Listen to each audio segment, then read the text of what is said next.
चलो दोस्तों, हम बनाएंगे मार्केट स्टाइल मूंगफली की चिक्की। मूंगफली की चिक्की बनाने के लिए हम पहले कटोरी सेट कर लेंगे या फिर कप सेट कर लेंगे और उसी से मेजरमेंट करेंगे। तो ये 2 कटोरी हमने फली के दाने लिए हैं। ग्राम में कहे तो ये 400 ग्राम के लगभग हैं। दाने आप इस तरीके के भी ले सकते हैं या मार्केट में ग्रे वाले दाने आसानी से मिल जाए तो उन्हें भी यूज कर सकते हैं। तो गैस को ऑन कीजिए और गैस पर ना पैन या फिर कढ़ाई रख देंगे और गैस की फ्लेम को ना हाई कर देंगे, जिससे ना दाने बहुत जल्दी रोस्ट हो जाएंगे। तो हमने दानों को डाल दिए हैं और इन्हें ना इसी प्रकार से लगातार चलाते रहेंगे। 2 से 3 मिनट में ही ये क्रिकल वाला साउंड करने लगते हैं। तो ये देखिए, कलर भी चेंज हो गया है और दाने भी बढ़िया से रोस्ट हो चुके हैं। तो गैस की फ्लेम ऑफ कर देंगे। आप इस तरीके का कोई भी कॉटन का कपड़ा ले सकते हैं और इसे ना डबल कर सकते हैं या फिर कोई टॉवल वगैरह भी यूज कर सकते हैं।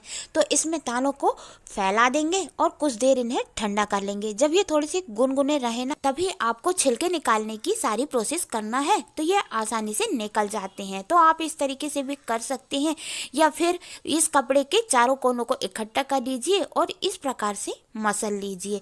तो ना छिलके ना बहुत निकल जाते हैं और फिर बचे खुचे जो रहते हैं ना, उनको हाथों से मैश करके निकाल सकते हैं। तो ये सभी निकल जाएंगे। तो आप देख सकते हैं कितने बड़े तरीके से ये निकल गए हैं और कुछ ना दाने 2 टुकड़े हो चुके हैं और कुछ बचे हुए हैं। तो आप कटोरी या फिर डिब्बे वगैरह के तले से मैश कर सकते हैं। तो ये ना बढ़िया से 2 टुकड़े हो जाएंगे। अब ये तैयार है चिक्की बनाने के लिए।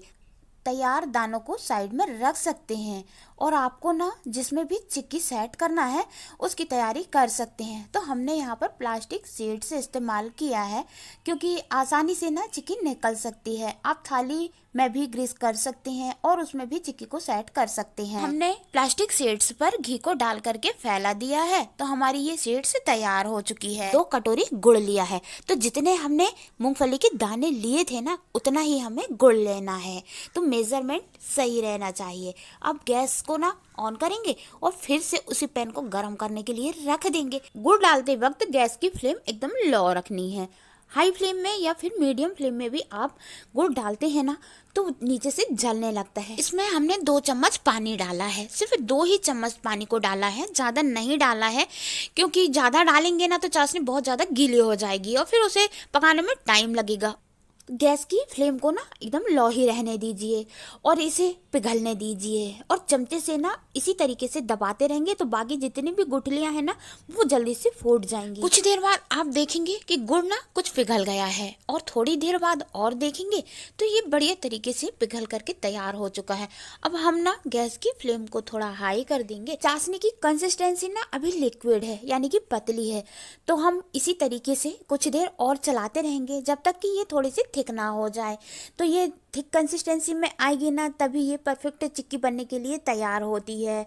तो ये देखिए कितने बढ़िया तरीके से इसमें बबल्स उठना स्टार्ट हो चुके हैं और ये किनारे से ना एकदम जमने से लगी है। आप इसे चेक कर सकते हैं। तो थोड़ा सा पानी ले लीजिए और उसमें चाशनी को डाल दीजिए और कुछ देर उसे रख दीजिए। सारी प्रोसेस करते वक्त ना गैस की फ्लेम लो रहने दीजिए या फिर ऑफ भी कर सकते हैं। तो ये थोड़ी सी ना नरम है, तो इसे और पका लेते हैं।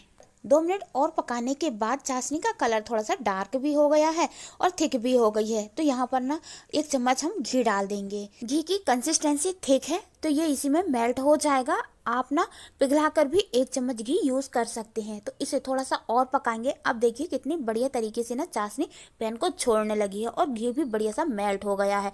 घी डालने से क्या होता है कि चाशनी में ना बढ़िया सी शाइनिंग आएगी और ये ना कड़क नहीं होएगी, क्रंची बनेगी। तो हम पीनट्स डाल देते हैं, यानी कि मूंगफली के दानों को डाल देंगे और इन्हें ना अच्छे तरीके से ना मिक्स कर देंगे। गैस की फ्लेम को ऑफ कर सकते हैं या फिर लो करके भी मिक्स कर सकते हैं। तो ये देखिए हमारे दाने ना चाशनी के साथ कितनी बढ़िया लटपटा गए हैं, यानी कि मिक्स हो चुके हैं। तो इन्हें कुछ देर ठंडा करने के बाद ही हम ना प्लास्टिक शीट्स पर डालेंगे, क्योंकि गर्म में प्लास्टिक शीट्स पिघल जाती हैं। थाल में इसी प्रकार सेट करेंगे। ठंडा होने के बाद हाथों से गोला बना लेंगे और प्लास्टिक शीट्स पर रख देंगे और ऊपर से कवर कर देंगे और बेलन की मदद से इसी प्रकार बेल करके इसे बड़ा करेंगे। बेलते वक्त साइज अगर बिगड़ रहा है तो हाथों से सुधार सकते हैं, बिल्कुल इसी तरीके से, और फिर से प्लास्टिक से कवर कर सकते हैं और फिर बेल सकते हैं। पीनट चिक्की तैयार है। आपको ना जितना इसकी मोटाई का साइज रखना है या पतला रखना है आप रख सकते हैं। तो बिल्कुल मार्केट स्टाइल में ये बन करके तैयार हुई है। तो नाइफ से ना हम इसमें कट लगा देंगे, क्योंकि ये सूख जाएगी ना तो फिर पीसेस बराबर कट नहीं पाते हैं। नाइफ की मदद से कट लगा दीजिए। आपको जिस प्रकार के पीसेस काटना है आप ना कट लगा सकते हैं। तो बस सूखने का इंतज़ार कीजिए।